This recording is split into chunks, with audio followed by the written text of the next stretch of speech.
Today marks 11 years since I moved from Malaysia to California. Now, when I moved from Malaysia to California, I didn't want to come. I just found a sense of community there, and I loved it. The food was great. My friends were amazing. The stand-up scene was, starting to really come around. It was great. But I did enjoy moving to California. These last 11 years have been amazing. I wouldn't have had as much opportunity to do the kind of improv that I've done, all of the classes that I've taken, the festivals that I've gone to perform at, the shows that I've produced. Such an amazing time.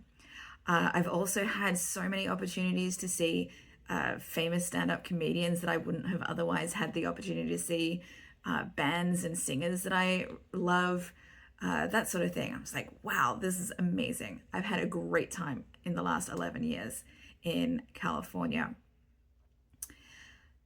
My last time in Malaysia was just over a year ago, and that was my third trip back in the space of about a year. Now, my primary reason for going back every single time was for a guy, because, I don't know, I'm a silly old lady, geriatric millennial, who had some unfinished business to deal with. And, it was a guy that I'd previously been involved with, and he'd ghosted me, and I wanted closure. But then we reconnected and rekindled things, and then he ghosted me again. So I went back to kind of figure things out and confront him. Got some answers, realized that was that. He made his decision. He didn't want to be with me. And I thought, great, fine. I'm probably not going to come back to Malaysia for a while.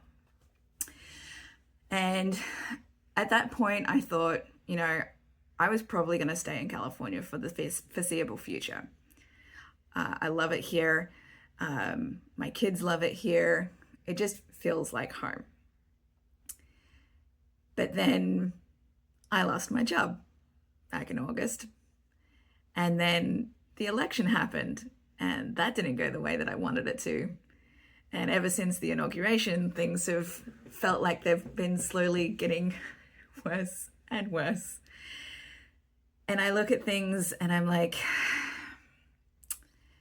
is this really where I want to be? I don't know. But it didn't seem to be like really feasible for me to make any changes to things.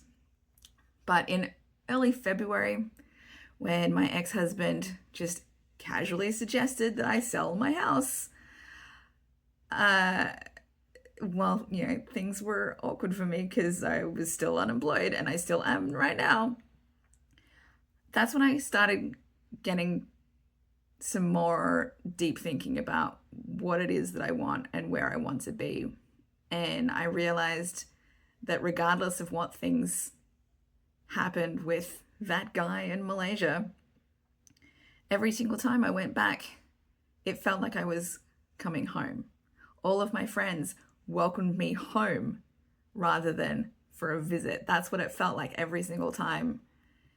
And I realized that I miss it. I still want to be there, regardless of anything else. Like, that is, it feels like home. And I have such a strong community there. And so I'm like, okay, what do I do? Is this something that I can actually do? And what's holding me back? And I realized my daughter is 18. She's an adult now. She doesn't have to live with me anymore. I talked to my son. He wants to live with me regardless of where I go. And so I did some research and discovered it is actually possible for me to take the steps to move back to Malaysia. Now, is it going to happen? Don't know yet. I'm still looking for work in California to stay in the United States. But if I'm not able to figure that out by maybe October, I think that's when I might take the plunge. Now, no guarantees. I do have a job interview on Tuesday. Finally, another one. Don't know how that's going to go, but if things don't work out for me, yeah, nothing's keeping me in California anymore. So let's see what happens next. What do you all think I should do? Let me know in the comments.